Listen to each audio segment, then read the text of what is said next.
Made this really basic app that would ask you your interest and it would generate you a bunch of topics for TikTok. And that was the time where most people were flocking to TikTok to go viral. So I built that and launched that literally in one weekend, and it had users overnight. It was called Virally, and the idea was to go viral faster using AI.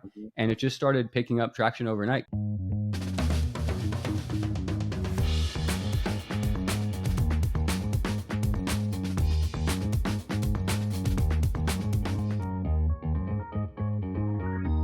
Welcome back to This Week in No Code. I'm your host, JJ Englert, here with my co-host, David Pal. David Pal, where are you today?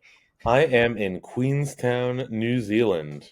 Awesome. Thank you joining us from Queenstown. We have a really exciting podcast for you today, and we're interviewing the FlutterFlow King, he calls himself. And you might see why after this interview with Alim from Ambitious Labs. He's an educator, a FlutterFlow creator, and just a rich history of programming. So we're actually going to get right into that interview because it's a long one, but it's a good one. So let's get into it and bring Alim to the stage now. What's up, guys? We are here with Alim, and he is a FlutterFlow expert. He is an agency owner and an educator, and we're so excited to bring you his story today. So, Alim, a little bit more about you and how you got started in NoCode. Yeah, thanks for having me, JJ. Pleasure to be here. Yeah, my name's Alim. I'm the founder of Ambitious Labs. I've been building apps by hand for the last 10 years. Started building my first app when I was 14 in high school, and that was barely when Objective-C and Swift were transitioning into each other. And that was my first rodeo into app development. Since then, I've been a software developer, always wanted to be in tech. Growing up, my dad never really asked me about my report card in school. He'd always ask me like, hey, what are you building on the internet? Hey, all these other kids are getting rich on the internet. What are you doing? Yeah. So he was really supportive. He loved me playing sports. He loved me doing extra stuff and working. I didn't really have a good GPA, so I was born to build. But yeah, since high school, I've been working for different types of organizations. I got like my first internship at the state of California, but then I realized like, hey, that's way too slow for me. I need to get into startups. So I moved to Silicon Valley and actually went to San Jose State, where literally everybody and their mother have a startup, and it's just like the movie Silicon Valley. Wanted to chase that dream, and actually I was walking on campus one day, and somebody handed me a card for this. Wasn't a dating app; it was a friend making app where you could just pick one of two interests, and you would keep doing that until you ran out of interest, and then it would match you up with people that went to your school that you were friends with. So it turns out I ran a couple rounds of that app, and I matched with the founder of that app because I was apparently really close to his interest level. And then he was actually working on a venture-backed startup with a bunch of other guys from LA. It was a sports ticketing company. And then he was like, hey, we're looking for a junior dev to join our team. Would you want to join us? So I ended up joining his team. And from there, honestly, that's where my startup journey really began. We raised money from the San Francisco 49ers, and I ended up taking over his role as CTO, and then ended up co-founding that business and scaling it up from 0 to 10 million in revenue. Ended up signing like 35 teams, but I wrote every single line of code by hand, and it drove me freaking crazy. Every single day, 12 hours a day. I like lost my friend life, my social life, my love life, my family life. Everything was gone for those 10 years that I was building Season 10 years. Share. It was an 8-year You run don't where I look was that building old. Season You look Share. pretty young. No, I'm 26. Just 10 years of just constantly writing code by hand. And honestly, I didn't have much of a social life. I wasn't dating. And so writing code actually took over a lot of my personal life that I didn't expect it to. It put a damper on my family life too. My family's like, bro, you're always in your room, like coding, do something else. And mind you, I do play basketball, I do work out, but I knew eventually I had to get out of coding, but I never wanted to stop building things. So fast forward a couple years, I was still working at a startup called PrizePicks at that time. I joined them as the lead mobile engineer after my run at Season Share. And I also wrote every single line of code for that app by hand. But at PrizePicks is where I learned what goes into building a successful mobile app. Like you need strong onboarding flow. You need an integration with RevenueCat to have a paywall. You need good analytics. There's a recipe for mobile apps. And there wasn't a single no-code tool that had got it right. There was Bubble, but Bubble was web-based. There had been some attempts at mobile apps, but they were primarily like business focused, not so much like consumer product focused. And so at PrizePicks, while I was building an app that had an integration with Segment and RevenueCat and Stripe and overall like native device SDKs, I stumbled across FlutterFlow. And I was like, there's no way that this one gets it right. None of them have been getting it right. So I used FlutterFlow, and I was like, oh my goodness, like they got it right. They have a cross-platform coding language, so Dart and Flutter, which compiles to native iOS and mobile. They do have some web support, but it's not the best. And I was like, damn, they really got mobile apps right. It has everything that I could need to build a mobile app, and all the settings are right here. I can one-click deploy to App Store. There were literally weeks where I would be like battling bugs trying to ship an app to the store, and it's now just a click of a button to get it up into the store. Because I'm not sure if you ever shipped like a mobile app like by hand via Xcode, but it goes through Yeah. the whole process, and then if something messes up at the end, you're starting from zero. So that's a pain in the ass. And then once I did that with FlutterFlow, I was really excited. Last thing I'll say there is, I was working my 9 to 5, 3 years working at PrizePicks, and we grew from like Was it 19 actually 9 to employees. 5?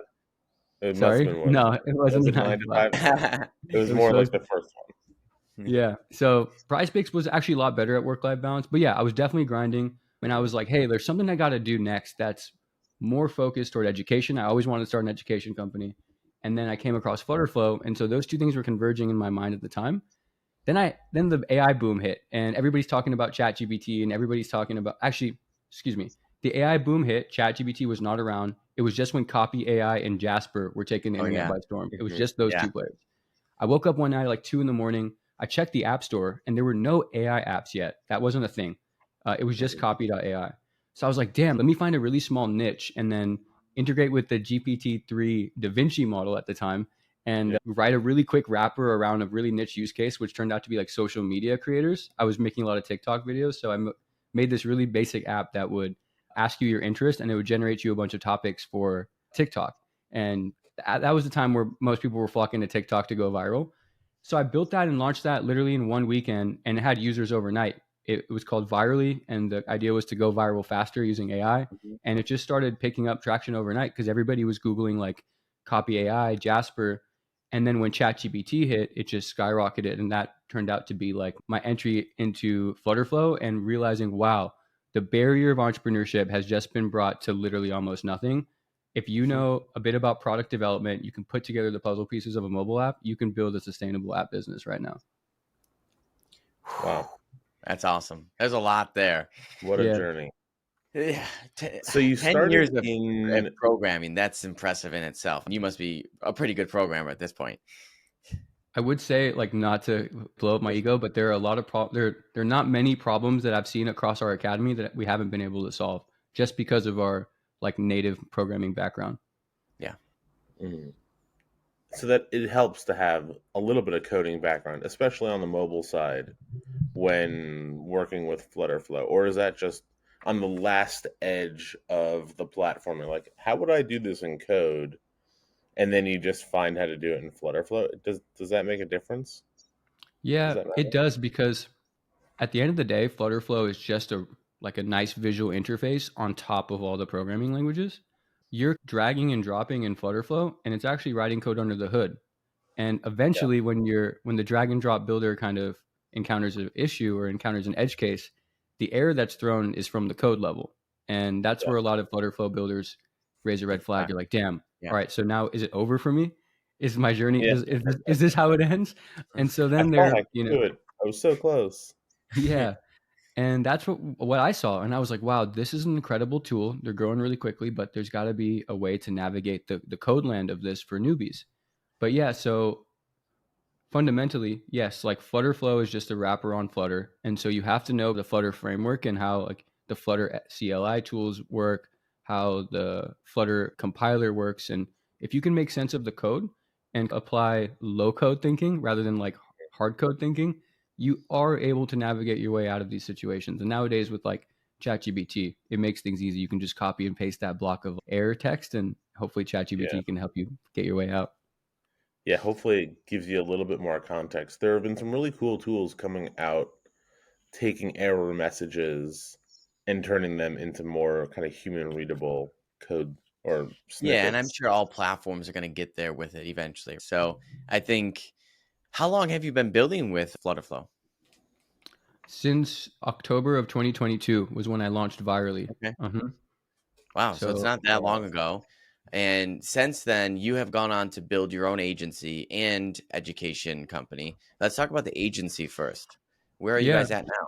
so the agency is only like 10% of the business. We've only built like 2 apps for people, and we do that very selectively. We built apps for actually the students who go through our program who turn out to be great fits to work with. So we're an education company first. We started running like cohort-based classes at the beginning of 2023. Um, we met a bunch of people. We got involved in the community, made a name for ourselves running those cohort classes. We actually did them in person in Atlanta too. and online. So that was a lot of fun running around and building a brand. But through that experience, we learned a lot about the different types of builders who are out there in the world. There are 9-to-5 builders, there are those indie builders, there's VC backed founders, there's everybody in between. There's that person who's retired and just wants to build something. So we learned that there's so many segments of no code enthusiasts out there, and that's what led me to believe like no code is huge, it's here to stay, and there's plenty of pie for everybody out there. And I think that's the mentality that everybody's taking, including yourself. Like rising tides lifts all ships. The more we can educate the audience, the more apps that will be built, the more people who will get attracted to it. Yeah. That's the evolution. But then we realized that there are a lot of FlutterFlow courses out there, but we didn't want to just be a FlutterFlow course. We wanted to be an app idea accelerator where you come to us and we'll teach you how to launch your app startup, not just any old app, because we knew that Udemy and the others would be filled with $10, $20 courses on FlutterFlow, but our expertise is on startup entrepreneurship and how you go from idea to getting your app in the store. So we've repositioned from just being FlutterFlow courses to a larger app idea accelerator. Yeah, it looks like on the website you have lots of free content on YouTube, right? You're putting out tons of content just so you can watch and learn. If you just want to know FlutterFlow, you're like, hey, here's how you can go learn FlutterFlow. But if you actually want to launch a successful business, let us teach you that. Is that kind of the mentality? Yeah. Precisely. So, I mean, we've built apps that have scaled to millions of users. My partner, Adrian, runs a top 100 storytelling app called Lure. It's got 10 million downloads and 10 million in revenue. So we've cracked the code on what it takes to build a strong mobile app. And we understand the ingredients. And our network that we've been activating are people who have come from mobile app and startup entrepreneurship. And at the end of the day, FlutterFlow is just a means to building a business. It takes a bunch of tools. You got to learn design in Figma, UI dev in FlutterFlow, designing databases with Firestore, Revenue Cat. But then what's a paywall? What are A/B tests? What's optimization? What's a conversion rate? There are so many business principles that go into startup entrepreneurship outside of app building. So that's where we're trying to focus for sure. Yeah, I think no coders, it's hard because most of us just get started because we're entrepreneurs and we have this business idea. But we need to learn like all three things at once. We need to learn how to start a business and everything that entails that, how to build with no code or what everything that goes into programming that. And then also how to design and make something good and a good user experience. And so starting all those three things at the same time is very difficult. And while you could maybe satisfy education for learning FlutterFlow on one thing, but it's hard to connect it all together. So it's nice. I really like their approach. I teach a lot myself. I'm teaching more of just the general tool approach, but I really like the way you're approaching that of just here's the problem, here's the holistic solution to this problem. For sure. For sure. And we see in our agency lots of the ideas that get built. A lot of people come to us and we turn them away to build the app when we don't feel like they have a support system to actually do anything with it. Sure, we could be happy to take your money and build the thing. The business plan isn't thought through. You haven't really thought through pricing yet. You don't know how you're going to scale it. You don't have any customers. You haven't talked to anyone yet about it. And so we're like, go figure that out first, which sounds like we should send them over to your course and say, hey, go take this course, figure that out, then come back. If you still don't have time to build it, don't want to build it, we're happy to help. And I think that is an important distinction. Yeah. You guys are fixing such a major problem. And let's say because I think we've all understood this. Maybe we've all been on Upwork. We've all been on Fiverr. We've all paid anywhere between $5 and maybe $50,000 for somebody else to take a stab at our work. Maybe we didn't walk away with more than that. Yeah. Right? No, I believe you. And there's a reason those are $10 billion publicly traded companies. They're doing great, but it's fundamentally flawed for the early stage builder. People think that they can throw money at a problem and they'll get spun up a business. But really, they have to educate themselves on what you're saying. Customer discovery. Is there a need for that product in the market? And then responsible agency owners like us, we'd prefer not to take their money and have them go learn a bit more before we're ready for their business. Yeah. And even when they do satisfy, David and I still do so much education with that client of just here's how we go to market. Here's how to plan a proper app. And here's how good UI and UX should look like. Really still guiding them through that process, even though we don't really say anything about it. We don't market it or anything. We just market ourselves as an agency. But it's a really like hands-on, like him and I are both successful entrepreneurs that have done multiple things. And now we are building for other people. But like most of our clients want our advice because of those reasons. And I think that's probably why we took them on and are, I think, finding success with it. You have built this education company, you have this agency, it seems to be working well. Tell us a little bit more about the program length and also the overall goal with it. And if you guys have raised money or are you bootstrapping this, all about that. Yeah, absolutely. So at the beginning of the year, I knew that no code wasn't going to go anywhere. So I left my previous job, Prize Picks, and connected with some of the investors from there and from my previous company. And they knew that I was a serial builder and they wanted to back my next thing. And I said, hey, I want to build a virtual academy for people to learn how to build apps. And I wanted to take over the traditional boot camps where you learn how to code, but you don't really get a job. I wanted to capitalize on people being able to learn how to build apps without having to code. So we did raise some money. We raised mid six figures, and then we pocketed that and got to work. The first bit of the journey was us really just proving to the world that, hey, you can build apps without coding. So we launched, like I said, the cohort-based class, and that was our MVP. Hey, can you get 50 people of all different types in a room, and can they all launch an app? So that was our MVP, our experiment, and we proved that out of those 50, 39 ended up actually launching an app to the world. So we were like, damn, the barrier of entry is absolutely low. Now we can iterate on this and figure out what the market really wants. So then in March, we launched the first version of our Accelerator program, which is our best program right now. We have over 110 entrepreneurs in that program who work with us from going from idea to launching their app into the store. So it's an app ID accelerator, but we cover every part of the startup methodology. So like we require you to go interview some customers. We require you to construct a business model. We then work with you one-on-one to then take those two things, intersect them, and create a hypothesis or an experiment. Like, hey, if I can solve this problem for this user, can I charge this much money by doing this for them or extracting this much value for them? So then we commit to that and we will offer them our design services so that they can actually design that idea. We teach you how to wireframe, how to take that idea out of your head, put it onto a Figma document, and then our design team will step in and actually convert that low fidelity wireframe into a beautiful UI design. That's nice because then you actually get like good designs. And our designers are trained to solve a problem poorly. You are basically not solving a problem. Yeah, exactly. Yeah. And our methodology is based around flows. So we want everything to look and feel like a funnel because at the end of the day, you're in an app taking a user from zero to hero. So we put a really big emphasis on journeys. And our designers are trained to only design things that are in the bounds of FlutterFlow. So we don't have designers who are doing wild things that are impossible to implement in FlutterFlow.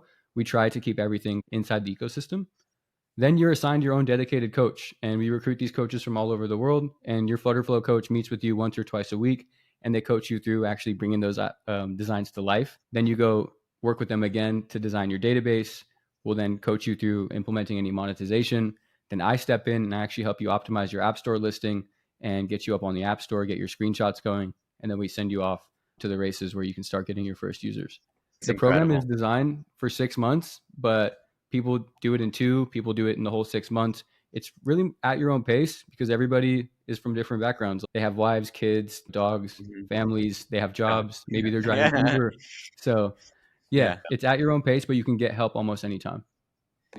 What is one of the things that I struggle with as a teacher and like programs like this is they think they might have a limited access or just like really asking, and we're here to provide them with solutions and whatnot, but there's so much we can do. Like, how do you go about the folks that are in chat 24/7 and really taking a lot of your time? How might you approach something like that? Yeah, so a couple of things. One, we have an AI bot that's trained on a ton of documentation that solves many fundamental questions, but then there are still learning gaps, which is where the raising money from VCs comes in, where we can then hire learning design experts and instructional designers to help us create these learning objects, these learning activities, quizzes, to help us bridge these learning gaps and make sure that our coaches aren't just like hand holding somebody through. They're actually teaching the concepts and providing homework rather than just like, hey, share your screen and let me solve this problem for you. Our coaches are not allowed to jump into anyone's project. They're supposed to be verbally coaching and trying to bridge a gap. And we've developed some coaching strategies where every time you get on a 30-minute call, we start with what the objectives are. And then within 30 minutes, we try to get to those objectives. So it's taken a lot of trial and error, but we're finally getting to this point where we can be very structured about our learning delivery. And how many coaches do you have at the moment? I think that the team at the coaching team is 8 people. Yeah, Right. And across different things. are they FlutterFlow experts as well, or are they like business and entrepreneur experts? Yeah, we have 2 startup coaches who are business and FlutterFlow. Then we have 2 FlutterFlow technical coaches who actually have background working at FlutterFlow or with FlutterFlow extensively. And then we also have like design experts as well, UI design coaches who can help review your designs and give you some feedback on that. So it's spread out. And then we also have a private chat access with BuildShip. I'm sure you've seen them, but they've I been love them. awesome partners to work with. And we Yeah. actually have a dedicated support chat with them. So if you need any help with BuildShip, you can talk to their engineers directly, which is something that a lot of people don't have. Yeah, I work with them a lot, and a fantastic team and a really good product that is just booming, I think. Absolutely. That's great. Yeah. And this Um, kind of Go ahead. model lets you help a lot of people really scalably, right? You can keep adding on more and more entrepreneurs for quite some time. Yeah, we limit to 20 entrepreneurs per month. We want to make sure that we can maintain that sweet spot. We're also learning every day how to improve, but we limit to 20. We take pride around our one-on-one, and we've taken a lot of time to build these systems that allow us to scale for sure. But it's a significant investment. Not everybody can afford the $5,000 fee. So we actually went down market a bit. Excuse me, up or down. We actually went towards down market a bit and launched a smaller product called the Academy, which actually just launched yesterday. We're in Okay. beta Oh, right nice. now and actively growing that. But that is much more of a program that's for anybody. Literally anybody who's ever thought about building an app can come into the Academy and they can launch their first app with us. It's a project-based class. You get access to the content at your own pace. You can jump into live weekly lesson labs that are all topic-based. It's not one-on-one coaching, but it's like, hey, how do you go from Figma to FlutterFlow? Or, hey, Hmm. tell me about paywall optimization. And so we do these live lessons that you can jump into and learn from on a weekly basis, and you get access to a private Discord chat. But that's called the Academy, and we think that this is a program that appeals to anybody who wants to build an app. It's very generalized, project-based, and we help you actually land jobs after, because after you launch your first app, we will then certify you and get you placed either with one of our startup companies. So the people in the Accelerator program are building out small squads of devs. We'll then certify you as a member of the Academy and then help you get placed into one of those startups. So we're trying to drive some career outcomes because our goal is like, hey, yeah, you can learn how to build apps. You're going to take a lot of stabs at launching your own app company or your own app business, but we also want you to be able to fall back on your skills and charge money as a freelancer, go get a job at an early stage company, and actually drive those career outcomes. So we're really excited about the career outcomes part of this all. It's That is huge. Yeah, and it's learning a tool is cool, but if they can't make money with that tool, then that's one of the great things about learning a tool like this is I make money with no code in like 6 different ways, right? So like I teach, I coach, we have our agency, and I have digital products, I have Amazing. sponsorships, like audit.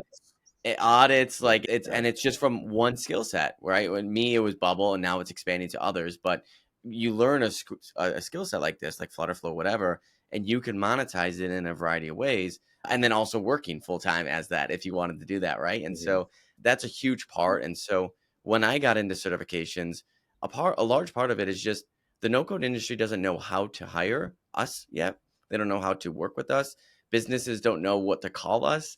They just know that they need some automations done, some efficiencies done, but they don't know what to charge for that. None of this. And so that's why I started No Code Alliance 3 years ago now. Just some kind of neutral professional org helping SMBs, startups, business owners like wanting to get a hold of this talent, identify this talent, what skill sets they should have, what they can do for this business, and also what they should be paid. And then on the other side, it's the creator, the maker, and it's what are the skills that you should have when going out there to work professionally? What is that level of skills that you should have in terms of a certification of, all right, based on this certification level, you can charge maybe something like this. And just letting the business owner know that they have that basis of certifications. I personally have certification in Bubble Basics. So that's just, hey, I'm just generally good at Bubble. I can build some stuff, but I'm not maybe like a top tier expert in anything. And then I have certifications in professional databases, professional security, professional workflows, and professional product. And so those all are 4 to 5 hours additional courses and education on one topic. And then at Wow. the end of that, you have a multiple choice question exam and then also a written exam. And so the folks that actually pass that, you can really tell, hey, with this one tool, they're probably the best of the best when it comes to security or when it comes to databases, because they've put in hours of work and training in this one aspect for this level of app development. And Yeah. that has actually led to, I think, good success for me and those taking it, because they're able to put those certifications on their LinkedIn, on their profile. But then when it comes to recruiting and being recruited, they can say that, hey, I have been certified in Bubble, the general level, but also I have certifications in security and databases and workflows and whatnot. And so that helps you stand out from the crowd. And then I refer a lot of people, like, just because of my community and and everyone I interact with.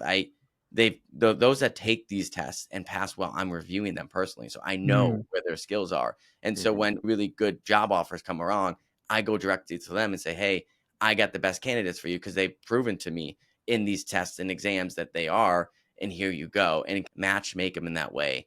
And it's not scalable yet, and there's ways that you could do it to make it more scalable, but it's the early stages of just trying to help this industry grow, trying to help players find top tier talent to create these next generation solutions that we can all use for success stories and build out off of. 100%. Yeah. 100%. Yeah. You got to let people know that they're going to make some money with it, though. There's no point of investing $5,000 if they're not going to actually be able to make that money back. Right. And whether it's an accelerator program, it's an education program, they need to know that they're going to get that return on investment. And I think what you guys are doing and hand holding them and not hand holding, but teaching them in a variety of ways gives them the education, gives them the chance, and then also gives them the technical education to maybe monetize that in many different ways. Absolutely. Absolutely. I Yeah. love how you said it. There's so many different ways that you can monetize these skills, and I don't think any one of us are going to capture them all. But that's what makes me super excited about this, is that the more we build, the more products we get out there, the more validation it is that no code works. And I know the teams behind all these no code platforms, like you said, BuildChip, the team there is great. FlutterFlow, Bubble, the rest, everybody's been awesome and super supportive of each other.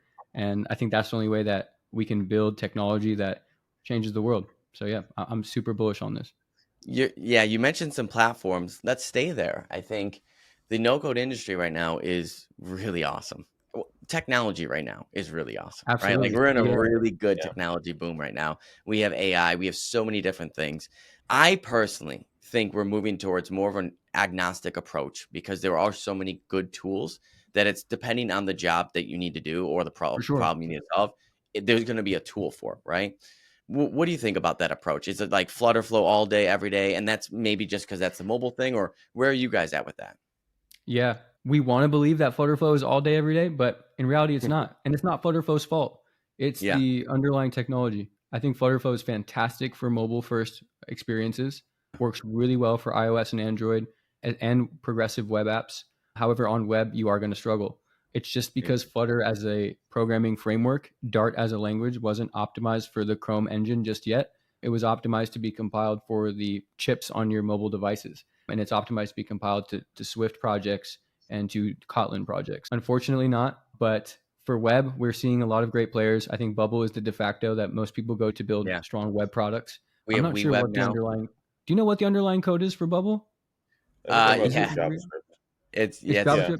There you yeah, go. Yeah. So that's great. But the cool thing is that since Flutterflow is decoupled in the sense of, I think it was Bubble, you have to use Bubble's database, and I think you You can don't have connect using to. plugins. you don't have to, but yeah, you But you want Yeah, can my to. connect to newest Firebase project if you is wanted fully to, low right? code. Yeah. Yeah, you Yeah, could yeah. go and you could decouple it. And they don't make it as easy as maybe a FlutterFlow, where they have native integrations to those databases with their Mm. Yeah. SDKs and whatnot. So you can hit it with APIs and whatnot in that way. Got you. So I like that because now when you have your database separated, you can build a front end in Bubble or front end in WeWeb or any other framework. Either you can even Yeah. hand code it if you wanted to, and Yeah. connect to Mhm. that same database, and now you can have a web app.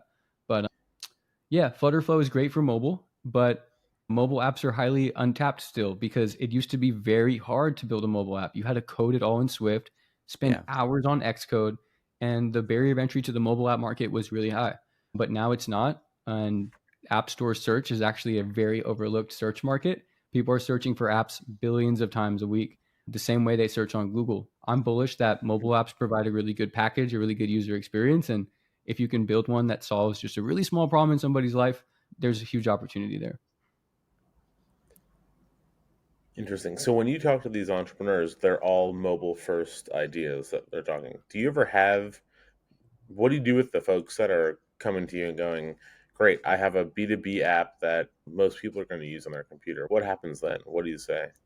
Yeah, we make sure that they know, hey, this is a really good mobile first program. You Hmm. can build a web app with FlutterFlow. It's just not going to be extremely responsive, Optimize. or it's going to Yeah. have the highest performance. Sometimes you have scroll issues. We say if you're working with, we say if you are building something that, if you're building something that has a lot of like computation or like analytics, or it's a B2B SaaS tool, like we recommend going somewhere else. We actually haven't been able to service the people who want to build web apps. We have to move them down to mobile. But if you want to build a web app, we recommend looking at Bubble Academies, looking at Mhm. web first products. Yeah. Yeah. Yeah, that makes Well, sense.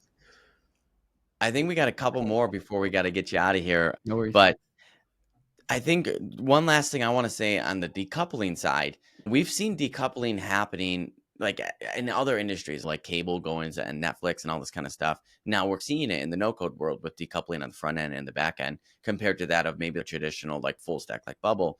I Mm-hmm. think full stack offers huge advantages because you can move really quickly, everything's together and so much, but there's still a lot of advantages on the decoupling side as well. I think for some things like you mentioned, of I want a really good mobile app. I'm going to build that in FlutterFlow, but my database is going to be in Supabase, and then I'm going to spin up a client first front end in WeWeb and have the best of all worlds there, but still Mm-hmm. using that same database. And you have all those capabilities. And at any point, if you need to export code for to go on prem, you could do that as well. So it seems like for the enterprise client that can afford a solution like that, you have the best of code, which is all the versatility of being able to export that code, all that functionality, but then the advantages of no code with speed and convenience. And it seems like that is seemingly like the enterprise stack that I'm seeing a lot of demand for, at least Yeah. from enterprise clients that really need to satisfy top tier security requirements of where their data is and all this kind of stuff that just can't really afford to be on someone else's stack. Yeah, it's a fully compliant tech stack. Major companies and high growth startups use this tech stack. And I think that's the Yeah. power for sure of decoupling and understanding each component of your software architecture. That's something that wasn't available Yeah. OG no code days with Wix and Mhm. Squarespace, etc. Now Yeah. no code has gotten so sophisticated that anybody can use real developer tools, like literally the same tools that a developer is being paid 200K a year for. Now anybody can actually use those tools Yeah. Go into to build an GitHub, app work themselves. something, bring that component back in, things like GitHub, that. Yeah. boom, 100%. Yeah, Yeah. it's definitely.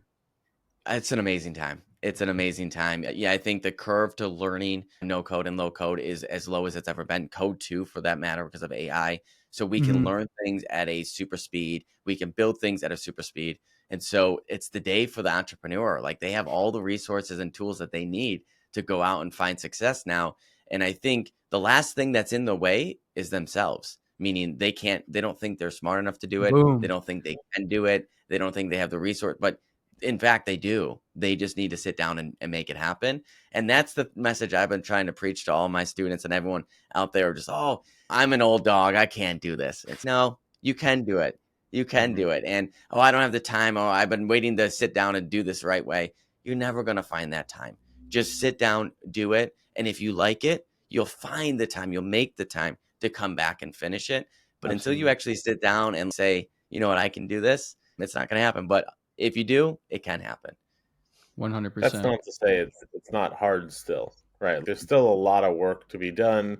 You're talking about your early product days, 10, 12 hours a day coding and working. There's still a ton of effort to get to that get rich quick scheme, right? The 12-year overnight success is a Yeah, I'm pretty not saying common get rich story. quick. I'm just saying you Yeah. can do it. And I'm not saying it's going to be easy, but nothing's easy. Nothing worth it in life is easy. But you can do it and you have the resources now to go out and make it happen and not to give yourself that own self-limitation of, oh, I'm not smart enough, because chances are you are smart enough. And if you have an internet connection these days, you can probably Mhm. make it happen. Yeah. Absolutely. Yeah, I think And the only point I'm trying to make is we'd like to say it's so easy, but people will find the struggle and then get discouraged because they thought it was supposed to be easy the whole way through.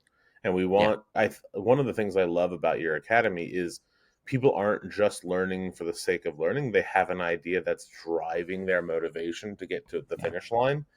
which is what helps keep them going, right? Hey, I think I want to put this app into the world. That's what's going to keep me, not just trying to learn something. Because when you learn in a vacuum, it's really easy to go, I don't really know.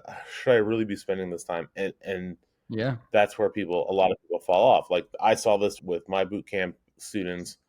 Halfway through, they'd get discouraged and they go, can you just build this for me? Can Yeah. you just, I don't want to do this anymore. And I think, and that's normal, right? That's the 39 out of, or the 11 out of 50 that you saw, right? That didn't make it through the first MVP.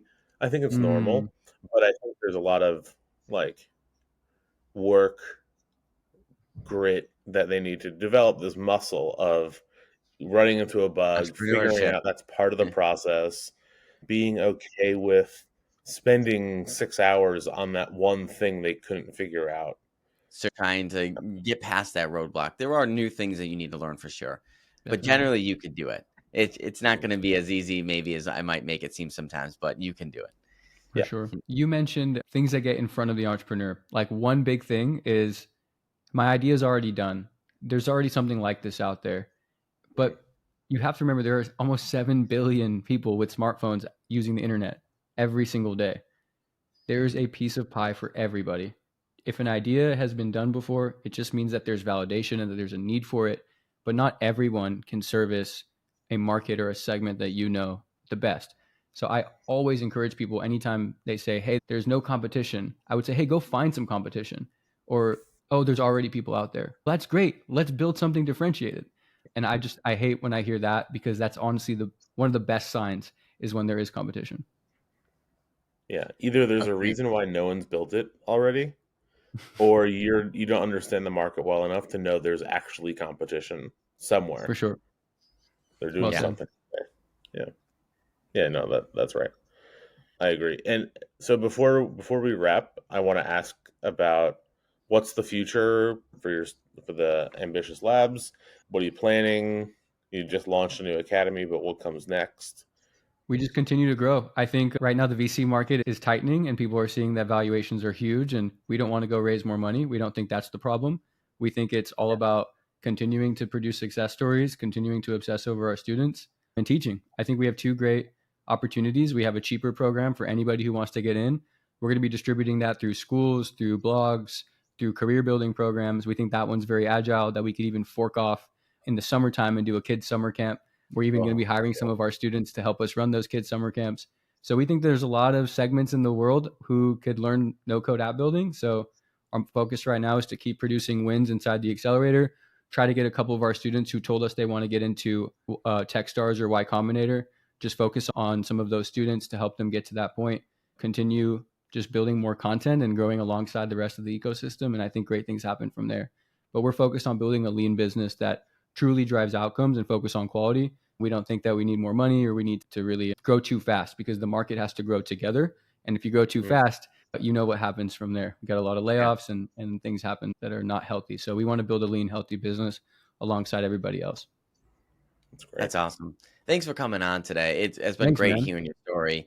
Also, your dad is like the MVP for saying, encouraging you to build stuff and get out there. Like, I got to do more of that. For my daughter's only 4, so she's got a little bit of time, but she's got to start shifting pretty soon, I She's got No to think. start pressure or too getting much. her own It's a Yeah. harder time. But She's gonna have the that's biggest virtual lemonade stand ever built on Bubble.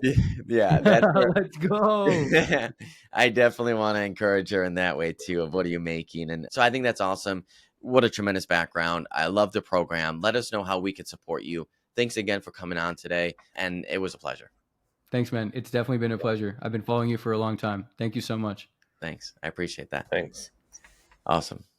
That was wonderful. It Yeah. was a really refreshing approach to seeing his level to education of just like, hey, we're not just going to teach you FlutterFlow. We're actually going to teach you how to take a business and a mobile app Yeah. from start to finish. And I think the mobile app thing is very niche and important, because launching a mobile app is different than launching many other things like your mobile store, like app listing, the process review, like all the The things that an app can subscriptions, be the on. paywalls, There's the so many user things that go journeys, into it that like all you the don't know about, right? I don't even know Mhm. about a lot of that stuff because I haven't brought an app to market like that in that way. And so Yeah. I think there's huge value in that, especially coming from people that have had success in the mobile app industry. It's cool that they're using FlutterFlow in this way. It's cool that they're training people of all ages to do this and kind of purpose almost as if you have an idea, we are going to help you bring that idea to market. And then we'll teach you these how to be an entrepreneur. Yeah. And we'll teach you this tech tools along the way, but it's not really about learning FlutterFlow. It's about making a success out of this business. Yeah, he even said FlutterFlow is a means to an end, not the end. And I say this, I'm an entrepreneur that uses Bubble, not a bubbler who's trying to build a business. And so I like that mentality. It was good. I also liked that he was a mobile app builder first. Yeah. And then found a tool that he thought could do everything he needed. And then said, okay, let me use this opportunity to use FlutterFlow and not, I want to build an academy. Let me find a tool that's as close as possible. And so I think it was a good decision. And I thought that was pretty great. Yeah. I think that's a great opportunity of experience meets a need, meets I'm going to help you do this as well. But next week, we have another fantastic interview. I'm not going to tell you who yet, but make sure you're tuning in. I'm excited. And if you haven't yet, leave us a review, leave us some feedback of what we can do to improve this podcast for you. This is This Week in No Code. And David, we'll see you next week in No Code. See you guys.